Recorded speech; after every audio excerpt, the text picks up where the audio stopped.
Assalamualaikum warahmatullahi wabarakatuh. Salam sejahtera bagi kita semua. Shalom, namo buddhaya. Selamat pagi anak-anak. Kita ketemu dalam acara masa pengenalan siswa baru di hari yang kedua ya, bersama Bapak sekarang.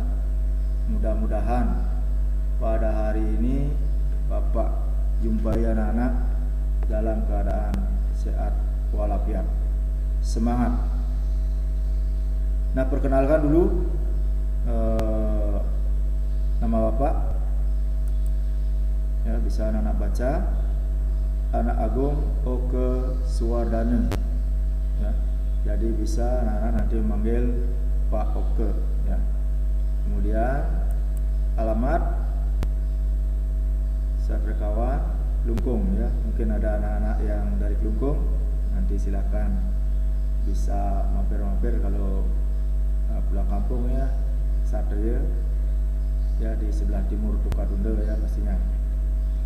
Nah, sementara Bapak masih pulang pergi ya, masih ngajar setiap hari ya.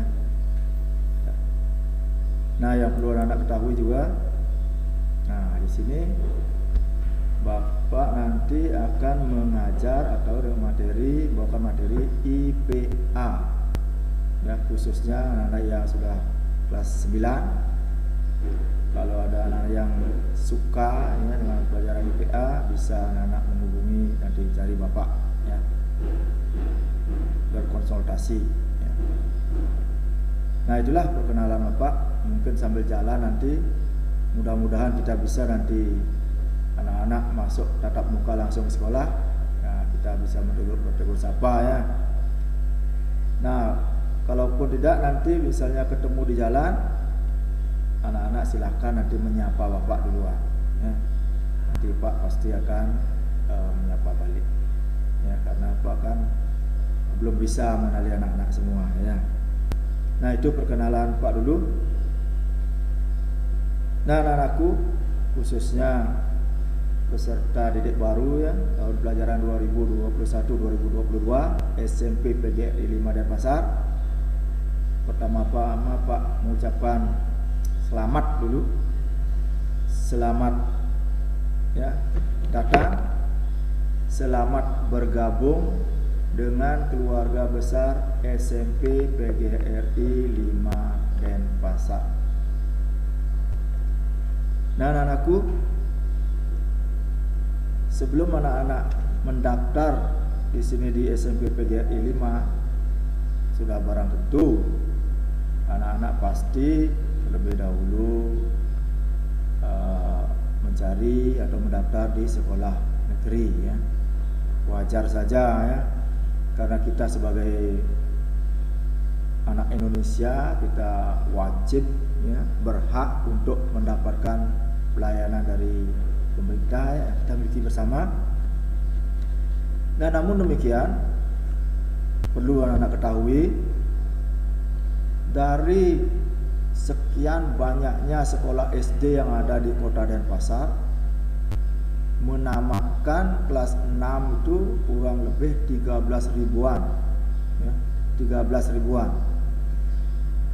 Nah, sedangkan yang bisa ditampung oleh SMP negeri sekota Denpasar itu hanya sekitar 4 ribuan.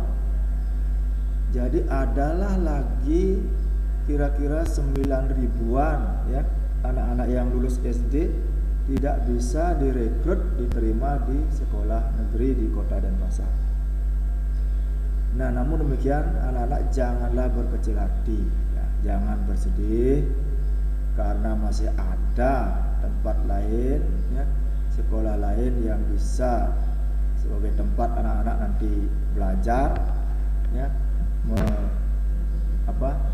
mencapai cita-citanya ya, seperti di sekolah ini ya, SMP PGRI 5 Denpasar, yang sudah barang tentu tidak akan jauh berbeda ya kualitasnya dengan SMP negeri yang ada di Kota Denpasar. Denpasar. Nah, boleh anak-anak silakan nanti tanya-tanya pada kakak-kakak yang sudah kelasnya yang sudah tamat duluan ya, bagaimana keberadaan prestasi akademis SMP PGRI 5 Denpasar, terutama di bidang karakter, kedisiplinan. Jadi SMP PGRI 5 ini masih mengutamakan kedisiplinan ya, nomor 1. Setelah disiplin baru selanjutnya akademis. Nah, untuk itu anak-anak tidak usah berlarut dalam kesedihan, tidak usah larut berkecil hati. Marilah kita di sini belajar. Kalau niat kita sudah belajar, dimanapun, bagaimanapun tempatnya, kita akan bisa mencapai sukses, mencapai cita-cita. Nah, itu sekali lagi Pak ucapkan semangat, selamat datang di SMP PGRI 5 Denpasar. Selamat bergabung dengan keluarga besar SMP PGRI 5 Denpasar. Mari bangkit belajar. Nah, anak-anakku,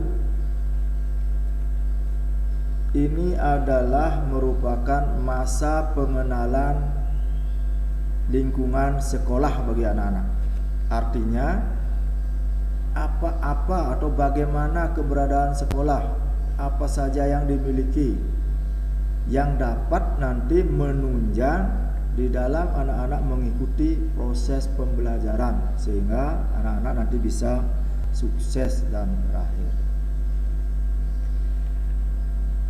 Nah, demikian juga anak-anak, sampai saat ini Bapak katakan anak-anak belumlah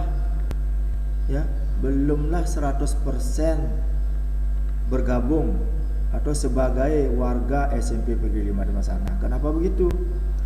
Karena anak-anak melamar mendaftar di SMP PGRI 5 Denpasar pasti melalui beberapa tahapan ya. Ada tahapan pendaftaran administrasi, ada tahapan pendaftaran kembali. Di sana anak-anak mendapatkan pakaian lengkap. Nah, kemudian itu baru anak-anak kurang lebih katakan 90% baru menjadi anggota SMP PGRI 5 Denpasar. Jadi masih lagi 10% belum. Nah, inilah di masa pengenalan lingkungan sekolah MPLS ini anak-anak harus mendapatkan nilai supaya menjadi 100%. Jadi lagi 10%. Nah, karena itu marilah ikuti MPLS ini dengan baik, tertib, disiplin ya, untuk bisa anak-anak lolos lagi 10%. Mudah-mudahan bisa semuanya lolos ya, tidak lagi kalau tidak lolos bisa mengikuti kembali ya di tahun yang akan datang, supaya tidak begitu. Nah, karena itu masing-masing nanti narasumber atau instruktur pasti akan memantau anak-anak secara seksama, menilai apakah dengan melihat absensi, apakah dengan tugas-tugas nanti yang akan diberikan. Anak harus secara seksama terus mengikuti MPLS ini ya, supaya jangan nanti anak-anak mengulang lagi ya. Mari kita tetap semangat belajar. Nah, anak-anakku, khususnya siswa baru SMP PGRI 5 Denpasar, pada kali ini Bapak akan menyampaikan materi tentang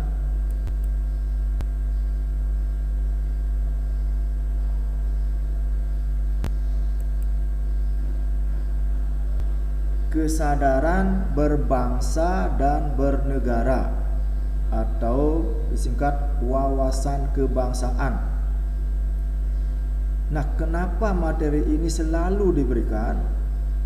Itu sejak SD sudah diberikan, SMP sekarang diberikan, nanti di SMA diberikan lagi, di perkuliahan lagi diberikan, ya, tentang berbangsa dan bernegara. Nah, sudah barang tentu ini pasti ada sesuatu, ya, pasti ada permasalahan di bidang kita berbangsa dan bernegara. Ya, kalau tidak ada permasalahan, tidak mungkin kita diberikan materi kesadaran berbangsa dan bernegara. Nah, apakah permasalahan-permasalahan bangsa selama ini? Nah, mari kita ikuti.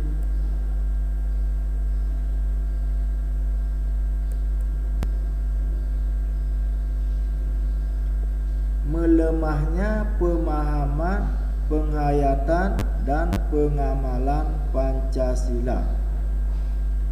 Nah, anak-anakku, Pancasila ini sudah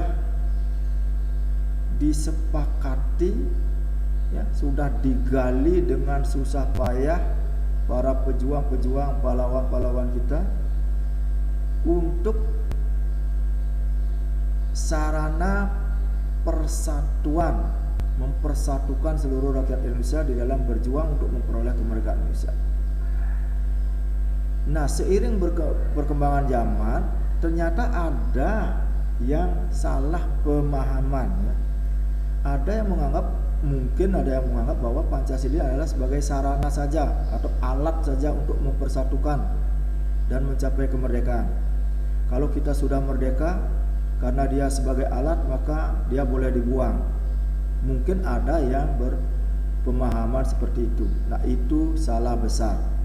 Nah, oleh karena itu, di sini kita akan kembali bangkitkan untuk menegakkan pemahaman kita tentang pengamalan Pancasila. Nah, inilah permasalahan yang pertama. Kemudian permasalahan yang kedua adalah penerapan sistem hukum yang kurang baik. Mungkin ada di antara kalian yang suka menonton televisi, ya, suka menonton berita bagaimana perjalanan penegakan hukum kita, ya. Ada masyarakat yang berpendapat bahwa kalau yang kaya kena masalah hukum, dia bisa membeli pengacara, membayar, sehingga hukumannya akan jadi ringan. Sedangkan bagi kita rakyat kecil yang tidak punya uang untuk membayar pengacara, maka hukuman kita bisa akan lama, ya, berat. Nah, itulah ada permasalahan seperti itu di negara kita. Nah, sehingga ini perlu juga diperbaiki. Masalah selanjutnya adalah rendahnya ketahanan masyarakat terhadap pengaruh negatif dari globalisasi. Nah, anak-anakku, tidak bisa kita pungkiri kita tidak bisa hidup di Indonesia saja, di Bali saja. Kita ini sekarang sudah menjadi bagian dari masyarakat dunia, masyarakat global. Sudah barang tentu lingkungan kita nanti banyak yang akan ada masuk dari luar. Bisa yang berdampak positif, bisa yang berdampak negatif. Nah, yang dampak negatif inilah kita masih kurang daya tahan kita terhadap dampak pengaruh-pengaruh negatif masyarakat global. Nah, ini perlu kita lagi kukuhkan, ya, tegakkan.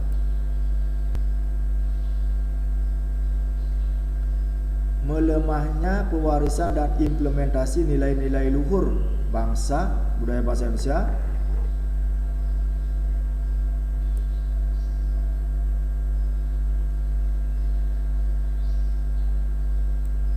Ya, misalnya tentang mufakat, gotong royong, saling menghormati di masyarakat. Nah, itu sudah mulai menurun, ya. Musyawarah mufakat mulai menurun, gotong royong mulai menurun, saling menghormati juga melemah, ya. Nah, intinya dari semua permasalahan ini adalah menurunnya wawasan kebangsaan. Jangankan anak-anak kita yang masih kecil-kecil, ya, Nah, kalau anak yang suka nonton televisi,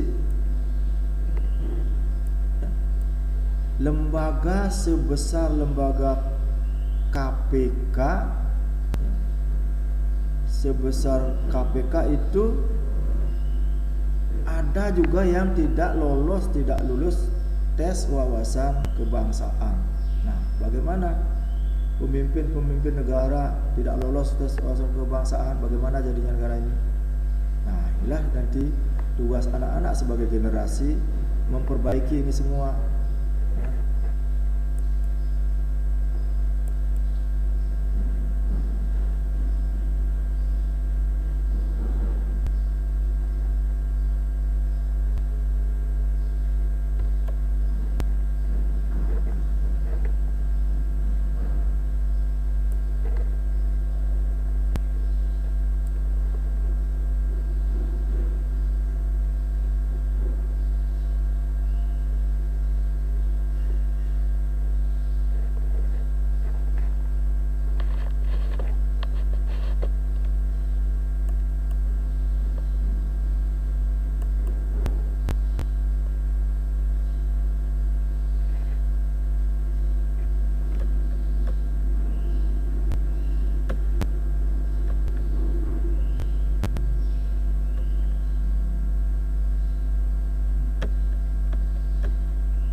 Dan anak-anak kita sebagai bangsa, generasi penerus bangsa Indonesia, mestinya kita bersyukur, berbangga, dan berterima kasih.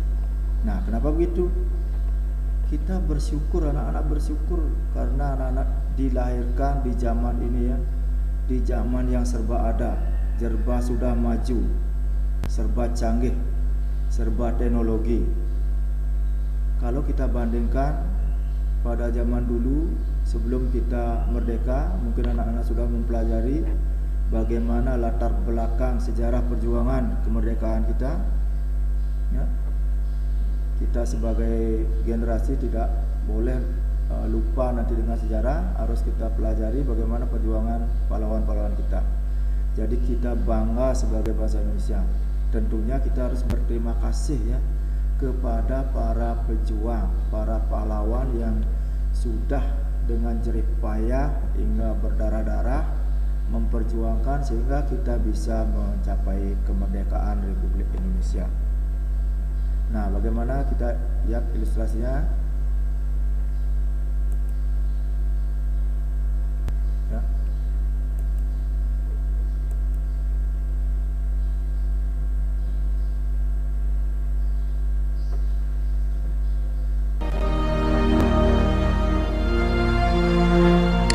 Proklamasi. Kami, bangsa Indonesia, dengan ini menyatakan kemerdekaan Indonesia. Hal-hal yang mengenai pemindahan kekuasaan dan lain-lain diselenggarakan dengan cara saksama dan dalam tempo yang sesingkat-singkatnya. Jakarta, 17 Agustus 1945, atas nama bangsa Indonesia, Soekarno Hatta. Nah, itulah bagaimana para pahlawan kita memperjuangkan ya, dengan jerih payah, dengan berdarah-darah hingga kita bisa mencapai kemerdekaan dan anak-anak nikmati di sekarang ini ya. Jadi anak-anak silakan nanti baca-baca ya bagaimana sejarah perjuangan kemerdekaan kita.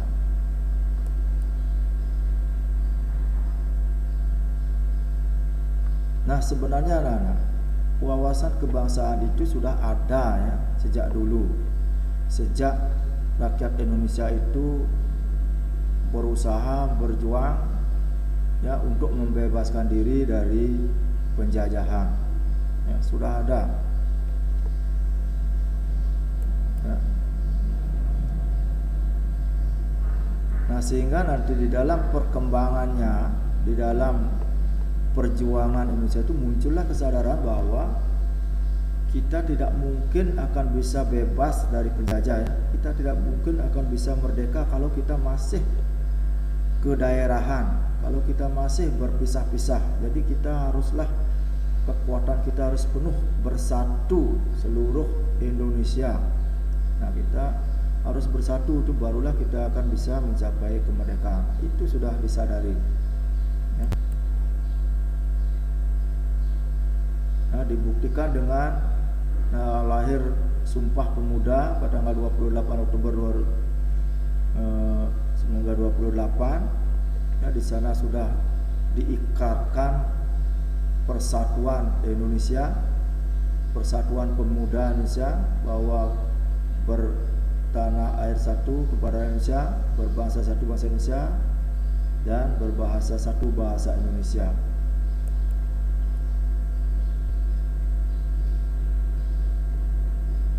Kemudian NKRI, Negara Kesatuan Republik Indonesia, rasa nasionalisme semakin kuat ya, semakin kuat, memiliki kehendak bersama, konsep yang jauh ke depan. Nah, untuk kelangsungan hidup nanti bangsa Indonesia dan negara Indonesia. Nah, akhirnya diperolehlah hasil ya, dicapai hasil puncaknya pada tanggal 17 Agustus 1945. Nah, jadi kita bisa memperoleh kemerdekaan. Jadi kemerdekaan Indonesia ini bukanlah hadiah ya, bukan hadiah dari bangsa-bangsa lain. Jadi ini merupakan jerih payah perjuangan para pahlawan kita.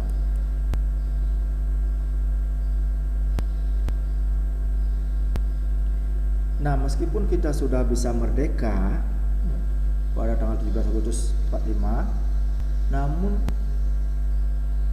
perjuangan bangsa Indonesia belumlah berakhir sampai di sana. Kenapa begitu? Karena kita negara baru merdeka ya, kita belum siap.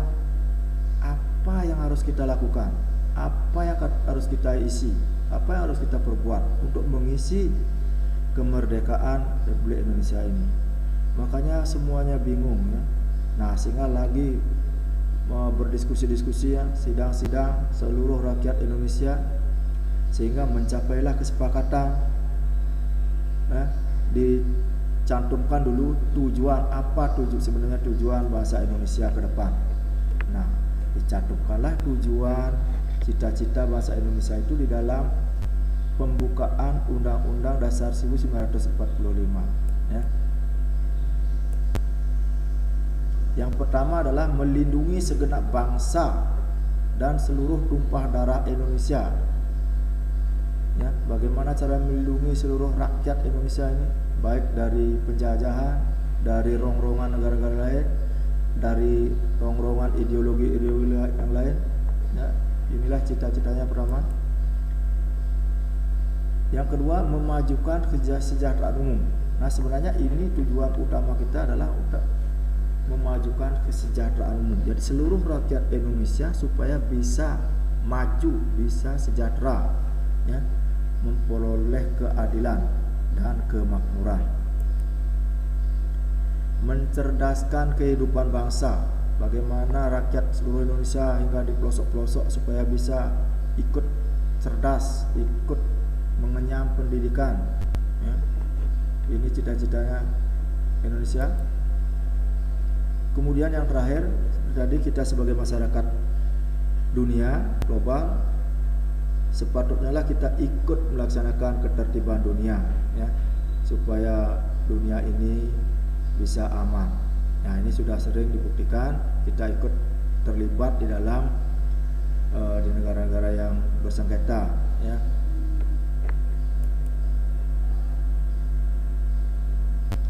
Ya, sekali lagi permasalahan bahasa Indonesia yang sudah tadi Pak jelaskan ya.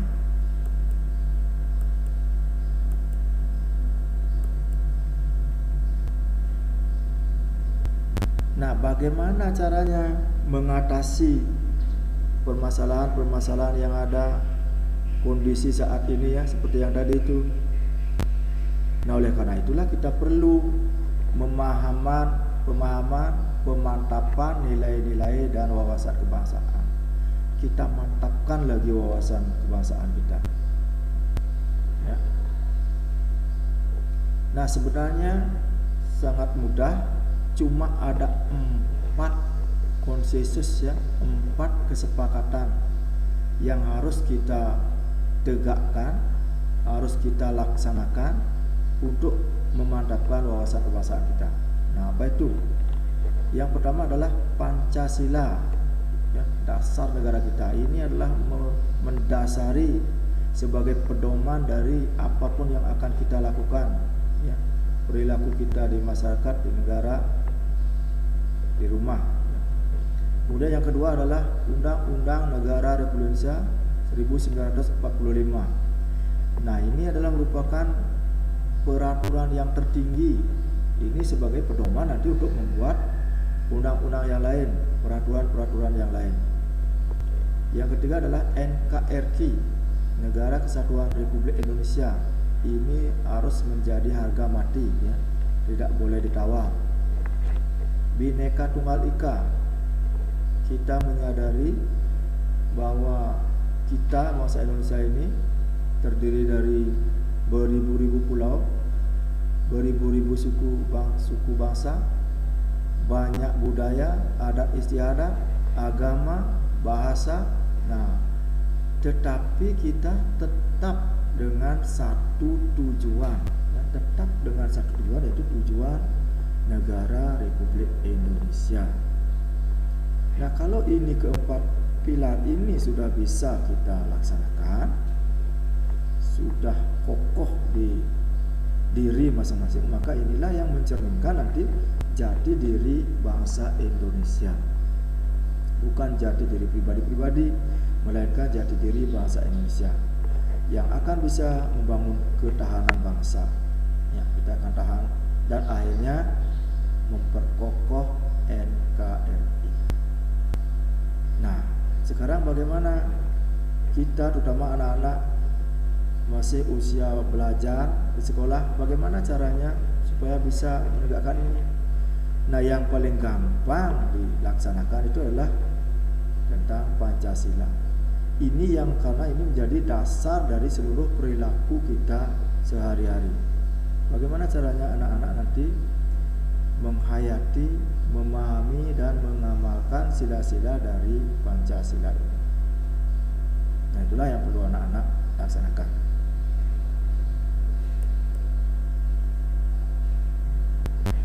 Ya, Pancasila mungkin anak-anak sudah tahu, hafal semua ya. Dari 2 kata, panca dan sila. Panca ini artinya 5, sila ini artinya dasar.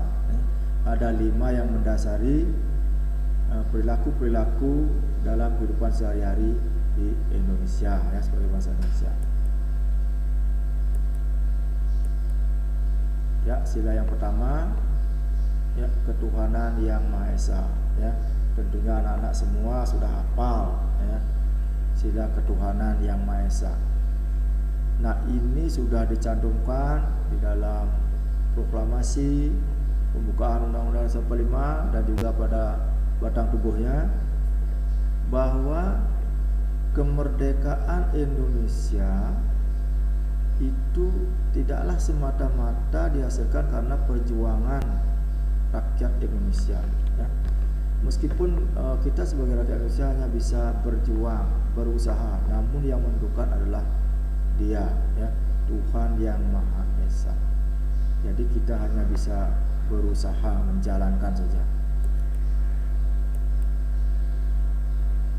Yang kedua, kemanusiaan yang adil dan beradab. Nah, dalam hal ini, ini akan mendasari bagaimana hubungan kita antara manusia-manusia, antara teman-teman yang ada di seluruh Indonesia. Bagaimana hubungan kita kita harus adil ya, dan beradab sesuai dengan manusiawi. Persatuan Indonesia, nah, sudah tadi. Kalau kita tidak bersatu seluruh rakyat Indonesia, kita tidak mungkin bisa mencapai kemerdekaan ya. Kita tidak bisa mungkin terlepas dari bangsa-bangsa penjajah. Nah, inilah nanti tugas anak-anak juga untuk melakukan, mengamalkan di rumah ya, di rumah, di masyarakat atau di sekolah ya.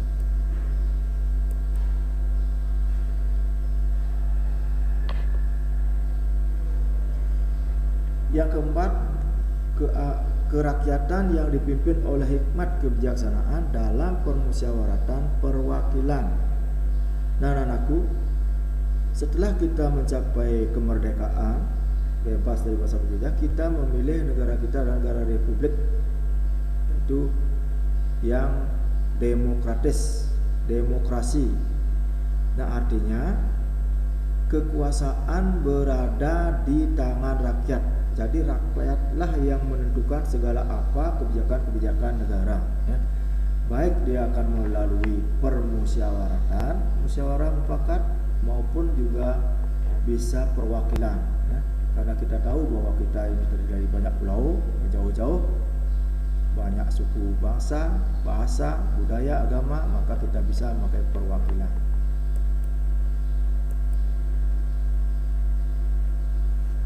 Yang kelima, inilah tujuan daripada bangsa Indonesia yang terakhir, yaitu keadilan sosial bagi seluruh rakyat Indonesia, supaya bisa menciptakan keadilan sosial, kesejahteraan, pendidikan ya, kecerdasan, baik kebutuhan sandang, pangan, papan, supaya bisa secara adil di seluruh rakyat Indonesia, baik yang ada di kota maupun yang ada di desa ataupun di pelosok-pelosok. Nah, itulah cita-cita daripada bangsa Indonesia ke depan.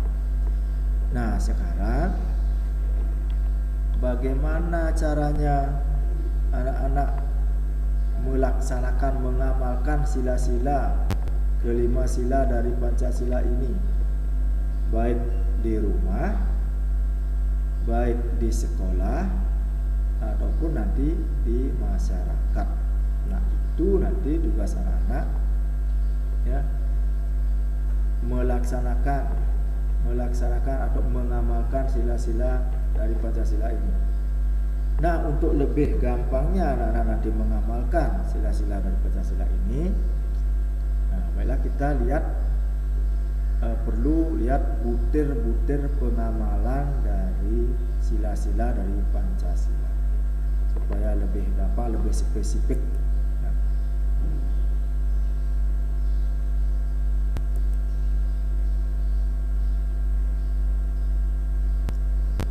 Sila ketuhanan kesatu, ketuhanan yang Maha Esa. Nah, inilah yang paling mutlak ya.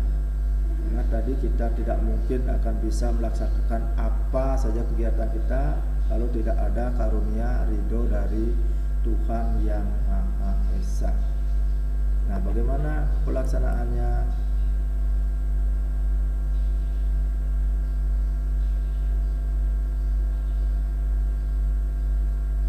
Ya, seperti tadi, bangsa Indonesia percaya sekali bahwa kemerdekaan, perjuangan pahlawan kita tidak mungkin akan bisa tercapai kalau tidak ada kehendak ridho atau karunia dari beliau, yaitu Tuhan yang Maha Esa. Jadi bangsa Indonesia percaya dan takwa terhadap Tuhan yang Maha Esa.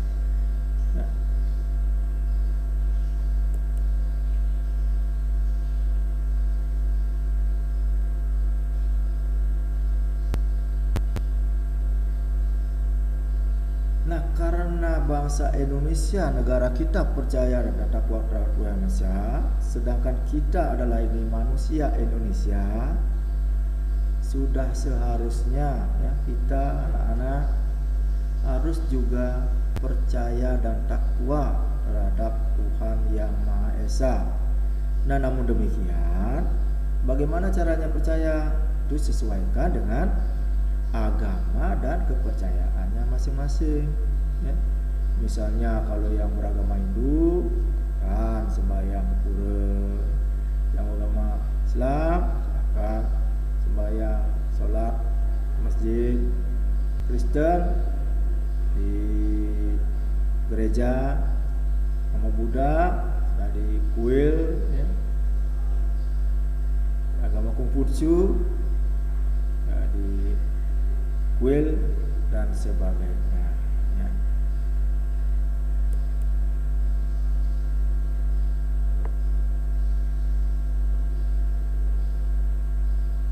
Pengamalan sila pertama dari Pancasila, ketuhanan yang Maha Esa, ini bisa juga diwujudkan dengan tingkah laku, perilaku saling menghormati, bekerja sama antara pemeluk agama yang berbeda-beda. Ya, kita harus membina kerukunan umat di antara semua umat beragama.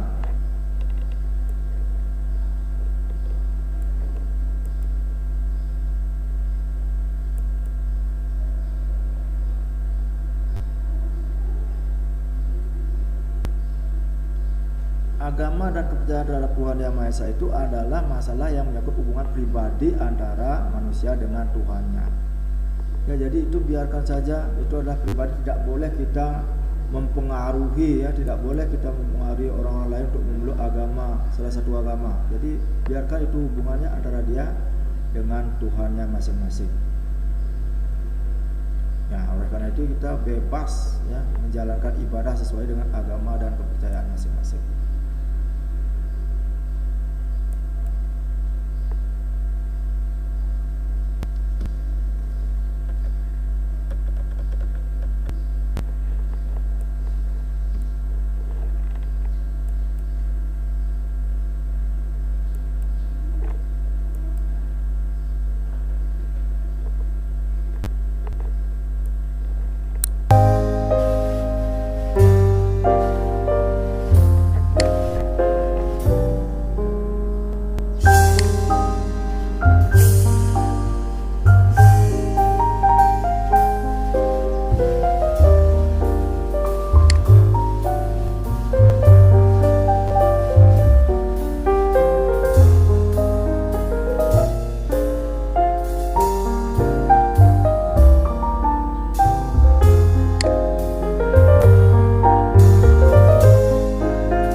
Itulah tadi beberapa contoh, ya, pengamalan sila-sila dari Pancasila di dalam kehidupan sila-sila ketuhanan yang Maha Esa, khususnya dalam kehidupan sehari-hari.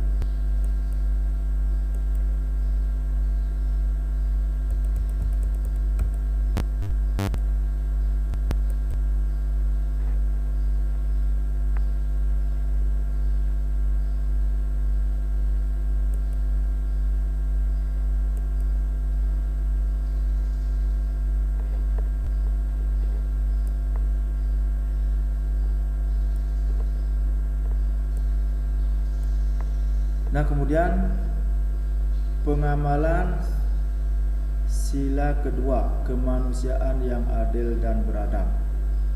Yang pertama adalah mengakui dan memperlakukan manusia sesuai dengan harkat dan martabat sebagai makhluk Tuhan Yang Maha Esa. Jadi anak-anak kita ya, sebagai diciptakan ya, oleh Tuhan itu dalam keadaan yang sama ya. Nah, oleh karena itu kita tidak bolehlah membedakan antara sesama manusia ya. Apalagi kita membedakan derajat ya, derajat. Jadi tidak memandang suku, keturunan, apa agamanya, kepercayaan, jenis kelaminnya, kedudukan, warna kulit dan sebagainya. Jadi kita tidak boleh membeda-bedakan itu, karena kenyataannya kita diciptakan oleh Tuhan Yang Maha Esa itu adalah dalam keadaan yang sama ya. Mengembangkan sikap saling mencintai sesama manusia ya, kita harus selalu saling menghormati, saling mencintai ya, harus damai ya antara kita sama manusia ya, saling bertenggang rasa, depo seliro ya, dengan sesama ya. Ya, contoh pengamalan sila kedua dari Pancasila.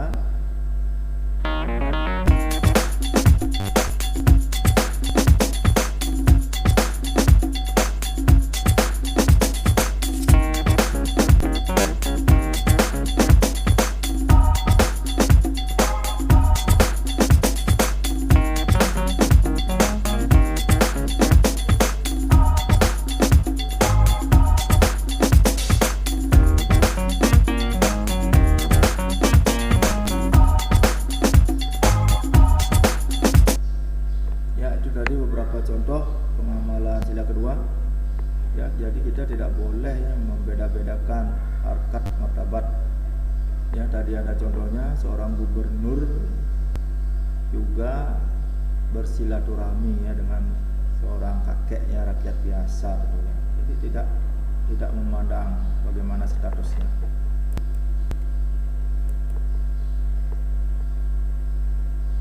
Tidak semena-mena terhadap orang lain, menjunjung tinggi nilai-nilai kemanusiaan, gemar melakukan kegiatan kemanusiaan ya, misalnya menolong sesama kalau kena bencana ya, kalau kena musibah kita harus membantu, berbela sungkawa ya, lalu kita berikan sumbangan, harus berani membela kebenaran dan keadilan. Kalau kita merasa benar, kita harus tidak boleh kita mengalah ya, harus bela.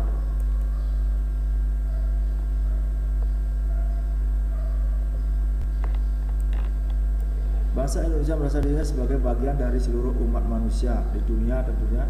Jadi kita juga harus berempati kepada negara-negara lain. Nah, itu sudah sering kita lakukan. Kita memberikan sumbangan atau menyumbang tenaga kalau negara-negara lain kena musibah atau bencana.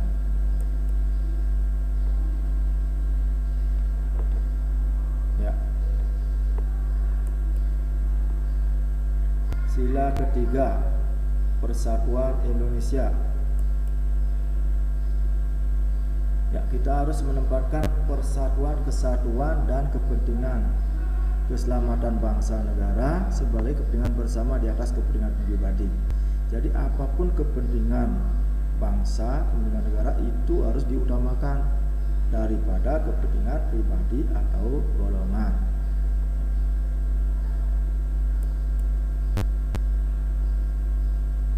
Ya, bila perlu kita harus rela berkorban untuk negara dan bangsa itu apabila diperlukan.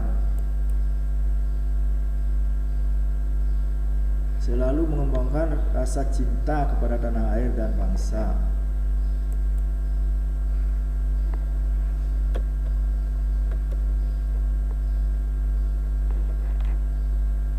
kita lihat contohnya.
Contoh dari pengamalan sila ketiga ya.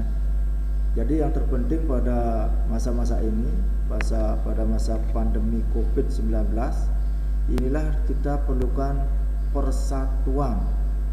Tidak bisa pemerintah sendiri akan menanggulangi penularan COVID-19 ini. Jadi kita harus bersatu untuk melaksanakan protokol kesehatan ya. Pertama, selalu mencuci tangan supaya bersih dengan air mengalir. Kedua, menjaga jarak. Yang ketiga, yang paling utama adalah selalu memakai masker ya. Paling tidak anak-anak memakai masker. Kalau semua sudah bisa melaksanakan protokol kesehatan, ya niscaya penularan pandemi COVID ini akan bisa berakhir. Ya. Jadi disinilah diperlukan persatuan bangsa Indonesia yang sungguh-sungguh.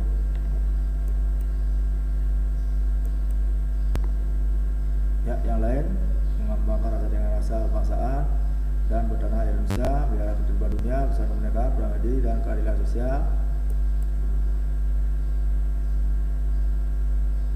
Ya, atas dasar Bhinneka Tunggal Ika, ya, kita berbeda-beda, suku, adat, budaya, bahasa, agama, namun kita tetap satu, yaitu bangsa Indonesia.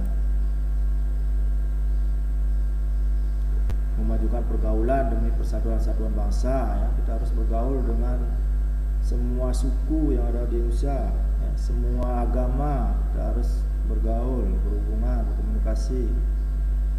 Itu bentuk dari kita bersatu.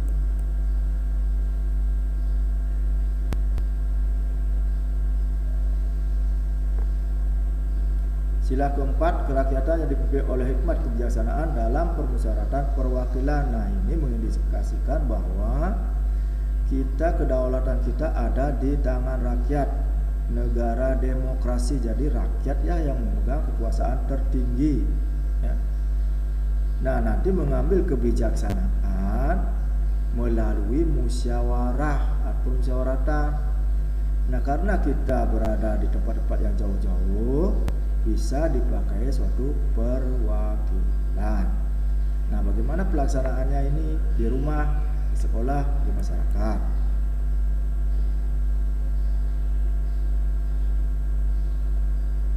Nah, ini buktinya. Jadi kita memiliki hak yang sama ya, kewajiban yang sama, memberikan pendapat.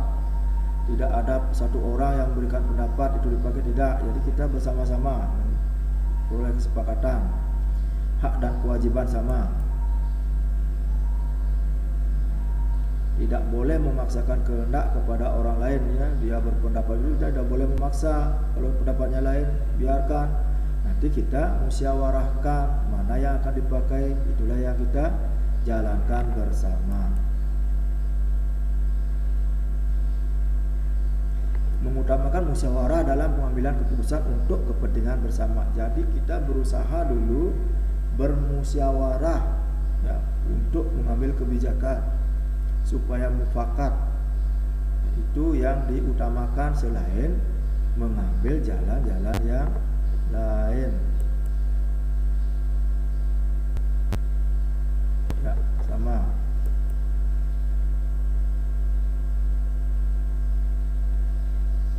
Menghormati dan menjunjung tinggi setiap keputusan yang dihasilkan dari hasil musyawarah.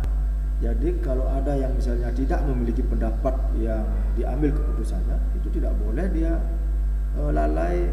Dia juga harus melaksanakan apa yang sudah menjadi keputusan bersama. Jadi itu dilaksanakan oleh semua. Ya, contohnya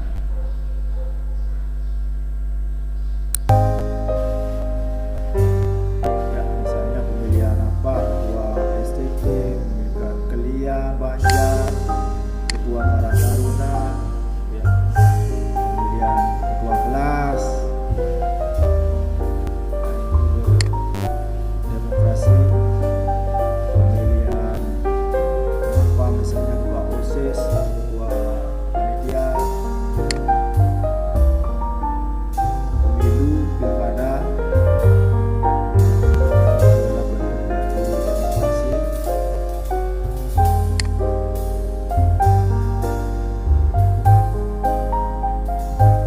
Nah, ini sidang MPR, sidang DPR, ya. Nah, ini adalah bentuk dari pelaksanaan negara demokrasi. Kedaulatan ada di tangan rakyat.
Ya, sila yang terakhir, keadilan sosial bagi seluruh rakyat Indonesia. Nah, inilah cita-cita terakhir, tujuan dari bangsa Indonesia, itu mencapai keadilan sosial, ya. Baik yang di perkotaan, di desa maupun di pelosok-pelosok, supaya semua memperoleh keadilan kesejahteraan, apakah pendidikan, sandang, pangan, papan.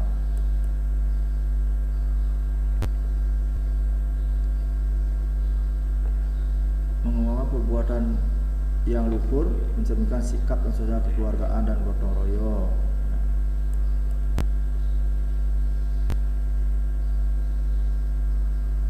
Mengembangkan sikap adil terhadap sesama. Jadi tidak boleh membeda-bedakan orang, ya, siapapun itu harus sama sikap kita. Menjaga keseimbangan antara hak dan kewajiban. Jadi jangan hanya menuntut hak saja. Jadi kita harus laksanakan juga kewajibannya. Menghormati hak orang lain. Ingat, hak kita dibatasi oleh hak orang lain, ya.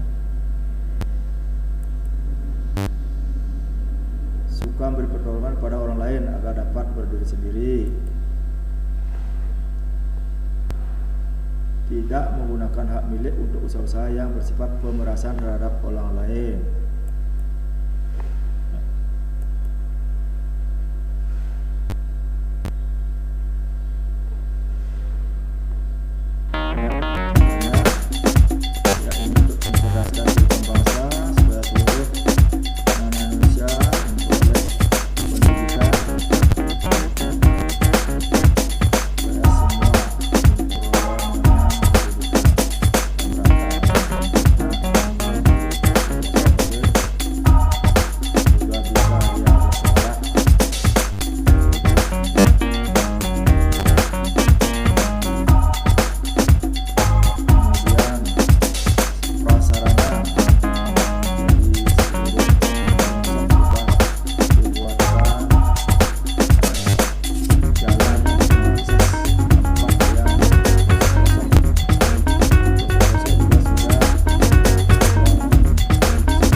Apa yang diperlukan oleh daerah tersebut.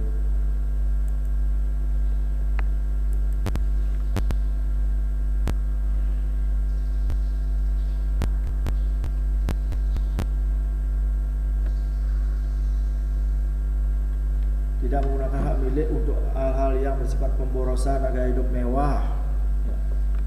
Kita harus hidup dengan hemat, ya, apalagi energi yang akan bisa habis.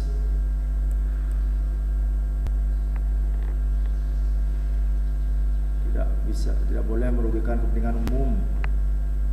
Suka bekerja keras, suka menghargai karya orang lain, manfaat kemajuan kesejahteraan bersama, suka melakukan kegiatan dalam rangka mewujudkan kemajuan yang merata.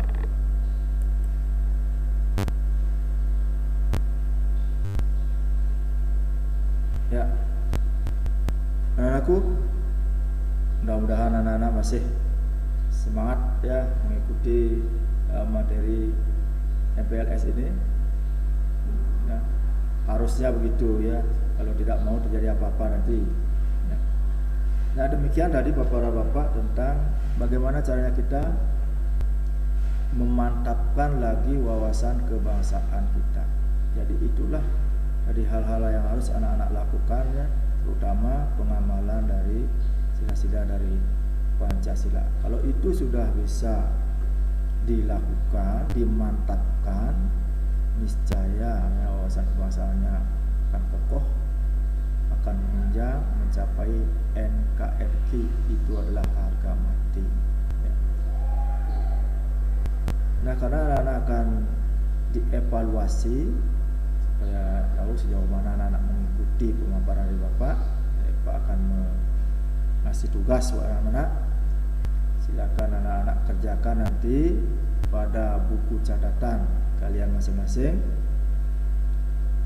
Kemudian difoto, dikirim nanti lewat guru pendamping anak-anak masing-masing. Ya, tugasnya. Ya, anak-anak sebutkan masing-masing satu buah contoh pengamalan sila-sila dari Pancasila. Di rumah bagaimana, di masyarakat bagaimana contohnya, dan di sekolah bagaimana contohnya. Jadi setiap sila itu berarti anak-anak buat 3 contoh. Karena ada 5 sila berarti anak-anak semuanya buat 15 ya, contoh.